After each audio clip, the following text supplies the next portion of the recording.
Il y a ceux qui pensent qu'une voiture ne sert qu'à aller au travail. Ceux qui pensent qu'une voiture ne devrait pas consommer. Que de toute façon, on ne peut pas rouler à plus de 80.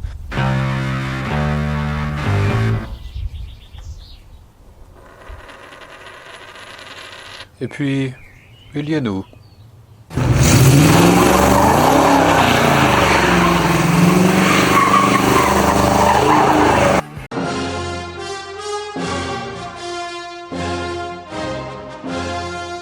Bonjour à tous, bienvenue sur Turbulent. Aujourd'hui c'est un nouvel essai qu'on a avec vous. Donc un véhicule très pur sang américain, blindé de testostérone. Aujourd'hui on se retrouve donc avec Mathieu. Bonjour Mathieu. Enchanté. Enchanté. Alors tu nous ramènes un magnifique bébé. Oui, un beau petit monstre. Un V8 très américain. Ouais, on peut pas faire plus. Donc on est sur une Pontiac Firebird Trans-Am. Oui, Trans-Am c'est important, oui. Il y a une vraie Trans-Am. Une vraie Trans-Am. Oui. Donc il y a beaucoup de répliques là-dessus. Exactement, il y a beaucoup de gens qui prennent des Firebird et qui les répliquent, qui mettent même le scoop, qui mettent l'aileron à l'arrière et tout. Mais moi, c'est écrit dessus 2W87, c'est la vraie Trans-Am. Ok. Donc moi ça me fait quand même beaucoup penser au Chevrolet Camaro de l'époque. Ouais, bah c'est sa cousine quoi. Bon, en étant puriste Pontiac, je préférais toujours quand même la Firebird que la Camaro, mais ouais, c'est vrai que en fait c'est la même chose, c'est-à-dire que tout ce que vous voyez là, c'est ce qu'on appelle les F-body. Ok.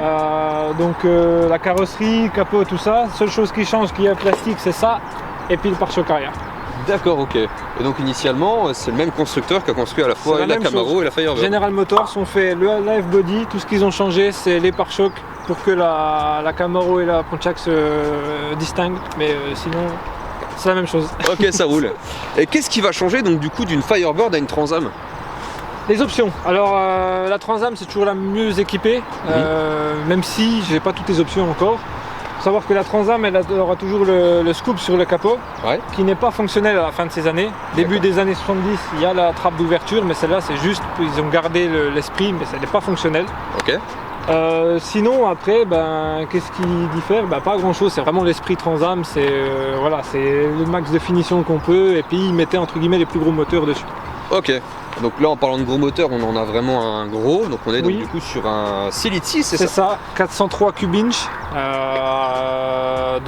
moteur Oldsmobile, c'est pas un moteur Pontiac. D'accord. C'est pas tant un monstre, on sort que 200 chevaux d'origine, parce que bon, fin des années 70 oblige. Mais le couple rattrape sur ces bagnoles, et puis si on touche à quelques bricoles, on arrive à sortir un peu plus. Ok, donc ça rappelle quand même l'esprit japonais qu'on avait, exactement, où ils sortaient des voitures un peu bridées. C'est ça. Et donc ça existait déjà en Amérique dans les années... Exactement, ils n'avaient pas le choix, c'était obligé, les normes normes écologiques. Faut savoir qu'à l'origine, il y avait déjà un catalyseur et l'EGR dessus. Une vanne EGR là-dessus? Van EGR, ça s'appelait pas EGR, c'était un autre système, mais c'est le principe de la vanne EGR. Donc une fois qu'on a supprimé toutes ces bricoles qui ne servent à rien, je te demande pardon, on arrive à avoir un peu plus un truc un peu plus drôle.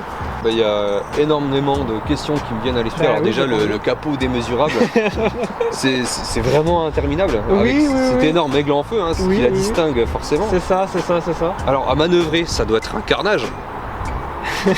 On est sur un bon 5m10. Ouais. Mon garage fait 5m13, donc j'ai 3 cm d'écart entre la porte, donc j'ai pas d'intérêt à me foirer. mais non, après ça se conduit bien. Il n'y a pas tant de défauts que ça à dire sur cette bagnole, parce que les défauts qu'on va dire, ce sont des défauts par rapport à notre continent. Le défaut qu'on va dire, c'est la route par rapport aux dimensions de la bagnole, mais ça c'est par rapport à chez nous. Le train avant, on le connaît tous sur les américaines, c'est pas ce qu'il y a de mieux, mais encore une fois, c'est parce qu'on c'est sur nos routes. Et puis il n'y a pas d'autres inconvénients, c'est un plaisir à conduire. Comme je disais, c'est mon daily de avril à octobre. Tu roules avec ça quasiment tout l'été? Quasiment, quasiment. Quand même. Je suis pas dans ces trucs à la matching number et tout où il faut la préserver, je m'en fiche quoi. C'est des bagnoles qui sont faites pour rouler, les vieilles on le sait, si ça roule pas, ça la merde.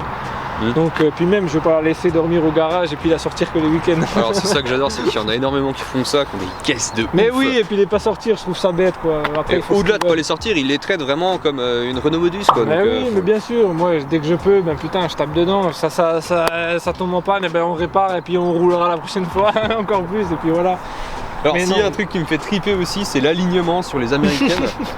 Alors le pire étant, si je dis pas de conneries, tu me rattrapes, je crois bien que l'alignement à la con est vraiment d'origine. Oui, bah, d'ailleurs, on peut regarder un truc encore plus drôle. Ça, c'est l'alignement qui est de... Alors, c'est au petit bonheur la chance. C'est soit vous en avez une d'origine bien, soit... Après, c'est à régler, mais je m'en fiche. Enfin, c'est les défauts qui font le charme de cette bagnole. Et puis, elle a 45 ans. Et puis du coup, là, alors on a un truc qui est mythique. Oui. La trappe à carburant au cul. Voilà. Pas de sécurité, donc faut pas la laisser pour se faire siphonner. Parce que ça boit, donc ce serait bête d'en mettre pour se faire siphonner, quoi. T'as combien de litres là-dessus de réservoir? Alors, si je dis pas de bêtises, je crois que je dois être à 75 litres, je crois, quelque chose comme ça. C'est pas tant que ça. Ah ouais, 75 litres quand même. Ouais. Après, bon, c'est normal, quoi. Ça consomme pas tant que ça. On s'attend à ce que ça consomme. Sur l'autoroute, je suis à peu près à 13, 14, 15 litres à peu près sur autoroute, en étant à 130 tranquille. En ville, on va plus se passer les 20, 22, voire 25 si on fait les cons, voire plus si à chaque feu rouge on fait des burns. Ben, ça va monter assez vite, mais elle est vachement plus raisonnable qu'on ne le pense. Ok, bah, franchement on s'y attend pas du tout. Ah oui, mais bon après ça consomme hein, bien évidemment, mais après c'est comme les gens qui, chaque fois on me le demande quand les gens connaissent pas, ils me disent oh mais ça doit consommer, c'est pour ça que j'achète cette voiture, sinon je ne l'aurais pas acheté, j'aurais acheté une électrique. Bah exactement, et d'ailleurs tu tournes avec quoi là-dessus? Alors 98. Uniquement? Oui, uniquement. Tu t'es jamais dit pourquoi pas de l'éthanol, c'est pour équilibrer? Oh, c'est de la connerie. En plus, il faudrait régler le carbu, c'est chiant, ça ne sert à rien. Si vous achetez ce genre de bagnole, autant mettre du 98. Plus à ça près. Oui, je pense. Faut faire des économies de 1 euro sur le litre pour au final après être emmerdé plus sur le moteur, c'est pas la peine. Ouais, effectivement. Autant mettre du 98. Alors là-dessus, on n'est pas obligé de mettre d'additif de plomb. C'est mieux d'en mettre, il y en a qui en mettent. Moi j'en mets de temps en temps, je pense que ça il fait pas de mal, c'est 10 euros le bidon. Et ça. De temps en temps, une fois par mois, j'en mets un coup. C'est pas obligatoire parce que bon, les essences ont changé, mais c'est toujours du sans-plomb, c'était déjà du sans-plomb pour l'origine. Ok, donc ce qui permet donc d'éviter la calamine dans le carbu. Exactement. Et puis après, pour éviter la calamine, il faut appuyer sur la pédale de droite et puis il n'y aura pas de calamine. Oui, ça me fait pas une solution aussi. En plus, on voit que ces gommards, ils sont énormes. Bah, pas tant que ça, hein, c'est vraiment les plus petits ceux-là. Puis c'est d'origine, donc j'aime pas parce qu'ils dépassent pas assez du flanc. Parce qu'il faut savoir que c'est des suspensions normales, et j'ai aussi des suspensions à air. C'est-à-dire que derrière il y a une petite comme une valve pour les pneus, vous gonflez puis elle se monte. Donc j'ai déjà fait une fois, je l'avais montée l'aile était jusque là quoi à peu près. Bon ça c'est con parce que j'ai pas des gros pneus, mais du coup je l'ai vite baissé.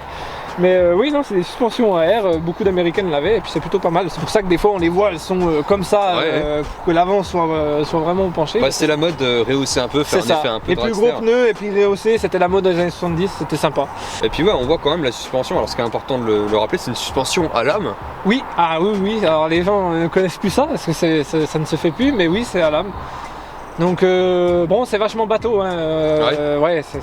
Après c'est normal quoi. On peut pas comparer à ce qu'on a aujourd'hui avec une voiture neuve où elle sera posée et qu'elle bougera pas d'un poil.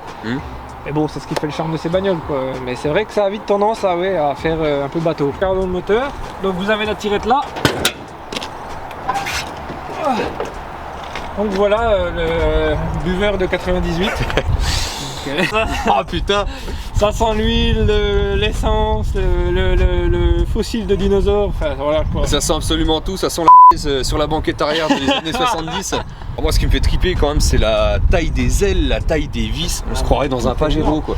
Mais pour anecdote, quand si t'as vu mon projet, cet hiver j'ai complètement sorti le moteur, donc j'avais enlevé toute la face avant, il n'y avait plus rien. Pour aligner ce machin, là ça va, je m'en suis bien sorti. Ce machin pareil qui fait 40 kg à aligner, c'est une merde quoi. Les américaines c'est bien, mais quand vous voulez aligner en carrosserie, franchement je respecte tous les carrossiers qui bossent là-dessus. Je sais pas comment vous faites, mais bon, elle est quand même bien optionnée. On a la direction assistée, donc ça a été déjà depuis les années 50 chez les ricains. Ah ouais, ils avaient déjà ça depuis un moment. C'est obligé parce que quand elle a cassé et que j'ai dû conduire sans, alors déjà c'est impossible. Et en plus de ça, vu que c'est pas, les rotules ne sont pas faites pour, elles vont casser instantanément. Il y a tellement de force, c'est impressionnant. Moi j'ai pas la clim d'origine, mais il y en a qui l'ont.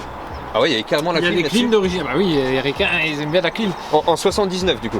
Ah, puis même fin des années 60, début des années 60, il y avait déjà. Ah ouais. Faut savoir qu'il y avait déjà.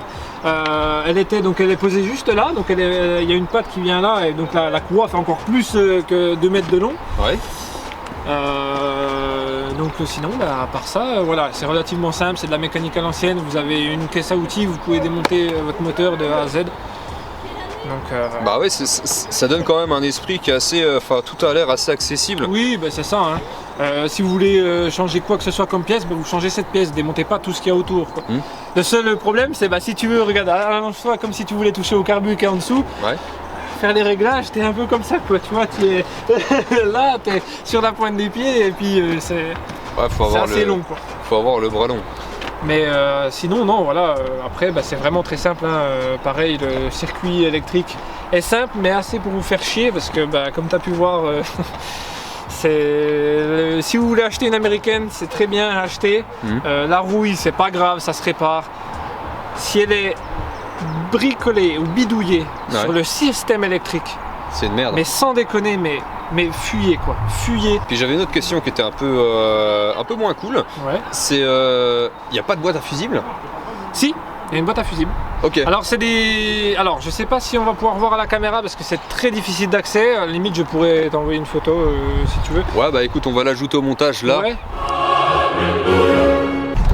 Tout là derrière. Donc pour y aller, alors il se fout tout le temps de ma gueule quand je dois aller changer, mais vous vous mettez sur le dos, vous rentrez par là, vous êtes sur le dos comme ça, et c'est tout au fond. C'est pas les fusibles comme on a l'habitude. Ah ouais, carrément. C'est écrit 15, non, c'est des fusibles cylindriques. En gros, tu changes un fusible, tu vas chez Casto. Ouais, presque, ouais. Et concernant l'intérieur, il y a beaucoup de choses à dire pareil. Alors oui. Déjà, on se rappelle de forcément Firebird, l'oiseau de feu. Partout, il est partout. Hein. Donc après, voilà, on a la plaque typique rallye de toutes les Camaro qui l'ont, et puis les Trans Am, Firebird aussi. Déjà sur un véhicule qui a quand même pas mal d'options. Ah oui, quand même. Même pour l'époque. Oui, aujourd'hui, on a des trucs, on va moins s'en méfier maintenant. Les moteurs sont considérés comme entre guillemets plus fiables, sans parler du PureTech. C'est pas le seul, hein, c'est pas le seul. Mais quand même, c'est des éléments essentiels qu'on devrait avoir dans chaque voiture et qu'on a malheureusement. Je trouve que oui, les sondes de temps. pression d'huile sont importantes quand même. Okay. Après, donc voilà, pour dire, j'ai les vitres électriques, j'ai d'autres les T-Top qui sont plutôt intéressants. Vous avez une manette là. Et puis après vous le sortez, et puis vous le mettez dans le coffre, et puis l'été vous faites plaisir avec la gonzesse sur le côté passager, un cigare avec le cendrier, et puis vous êtes au top. Quoi. Et une petite pipe passage. C'est un peu plus compliqué à voir, mais... On va couper ça en montage. Hein. Et après j'ai une question plus générale, en termes d'américaine. Oui. La vraie question que c'est est-ce qu'on peut trouver les pièces facilement? Alors là, très simple. Rokoto, Summit Racing, c'est les deux. Faut se dire qu'ils arrivent, vous commandez le lundi, donc le lundi vous commandez à 20h, heure française, en gros, donc eux ils l'envoient à 15h heure américaine, donc le jour même ils l'envoient, et vous l'avez le jeudi ou vendredi, même des fois vous pouvez l'avoir le mercredi. Ok. Ça fait 4000 km de logistique, ça revient en 3 jours. Et ça arrive en 3 jours. Ah, mais ça revient. Donc tu vas me dire que je trouve plus facilement des pièces là-dessus sur une Peugeot 208. Et bien moins cher. Moins cher. Ok. Faut savoir qu'un alternateur là-dessus ça coûte $40. Ok. Et nickel. On va essayer tout ça? Ben oui, avec plaisir. Avec plaisir. Allons-y.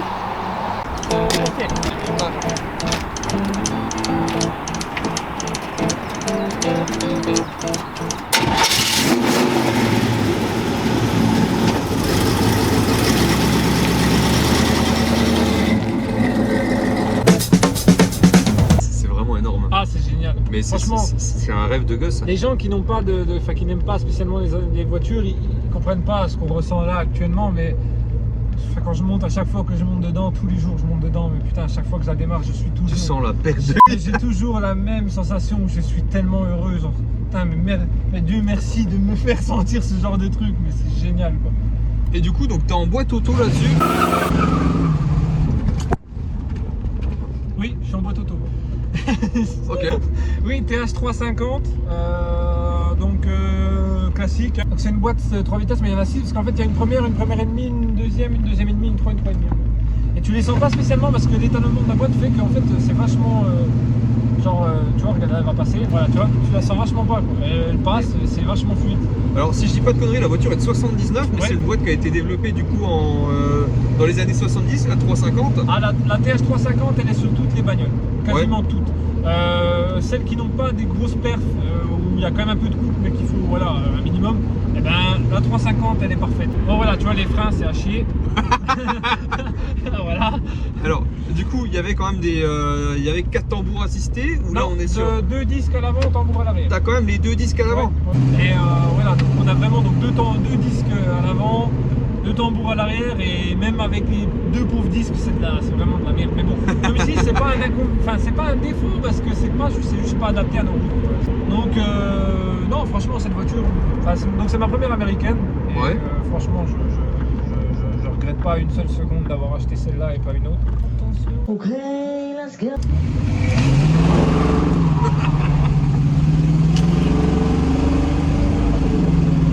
Tu vois, on met un coup de gaz et ça part.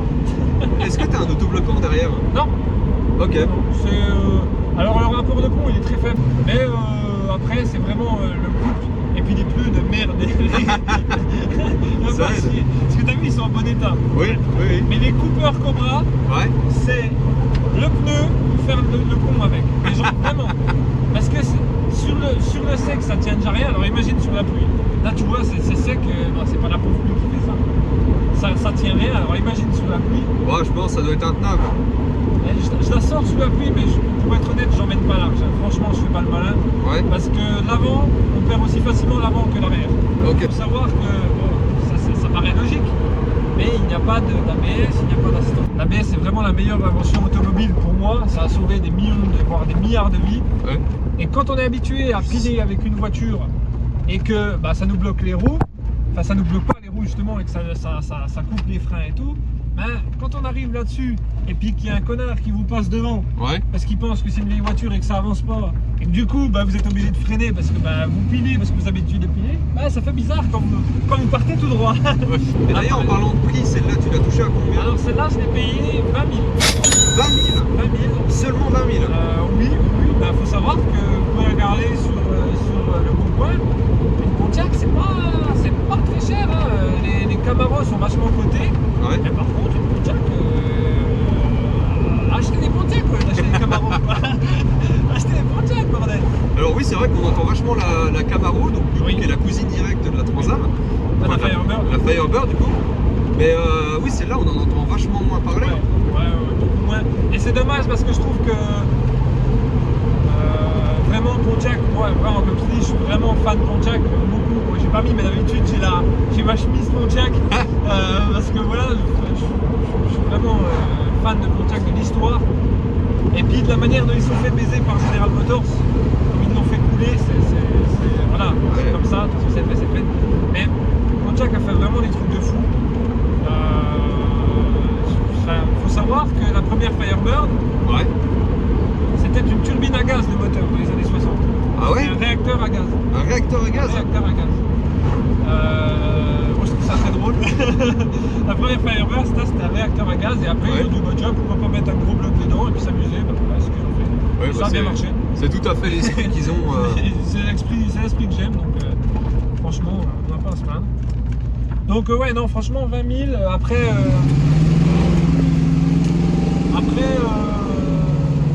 j'ai quelques frais, comme vous avez pu voir, elle n'est pas au top niveau esthétique, c'est pas un truc de fou. Ouais, mais après sur une américaine, c'est pas ce qu'on cherche en premier. C'est ça.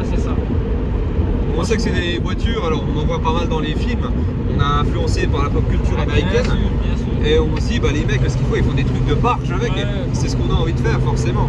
Là, en fait, c'est la démesure qui est géniale et qui plaît aux gens, parce que comme je disais tout à l'heure, dans un monde où en fait on bride les gens, on leur dit de pas faire ça, on leur dit quoi faire, de voir de la démesure, je pense que ça fait du bien aux gens, Ouais. vraiment. Et c'est l'esprit que j'aime beaucoup chez les ricains.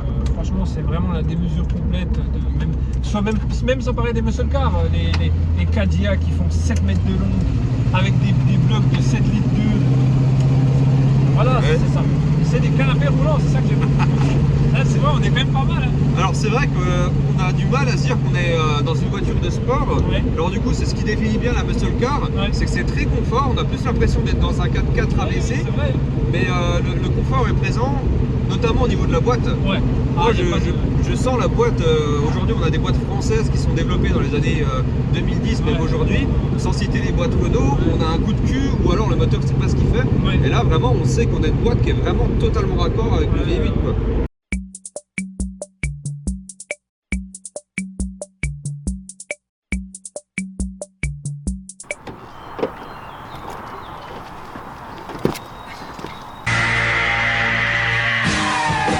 A few moments later. Moins glorieux. Moins glorieux.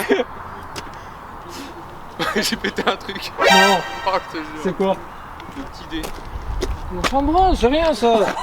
Je suis désolé. Mais non, tu l'as pas cassé, il était déjà cassé. Ah, il était déjà cassé. Oui, t'inquiète. T'es c'est sûr? rien. Non, c'est sûr, t'inquiète. Je ça m'en va. veux. Non, c'est normal. merde. Regarde, oh, Ok, ouais, ça. c'est rien, je stresse pas pour ça. T'inquiète. J'aurais pas dû faire ça. Non, c'est rien, c'est normal. Stresse pas. Bon, Mathieu, merci énormément pour cet essai. Bah, y a pas de souci. C'était, c'est le genre de caisse qui, dans une vie, ça. T'as envie d'en acheter une, ça Ouais, t'impressionne. Bah, je peux te la vendre hein, si tu veux. Bah écoute, hein, c'était avec plaisir. Et puis, bah écoute, si jamais, n'hésite pas à repasser. Si Mais t'as bien sûr, on ramènera le prochain. d'autres évolutions, de toute façon. Prochain monstre. Oh ben, oui, avec grand plaisir. C'était Turbulent, merci à vous, merci de nous avoir suivis. N'hésitez pas à vous abonner. Et surtout, à très bientôt! Et pour plus d'essais comme celui-ci, n'hésite pas à t'abonner. À très bientôt.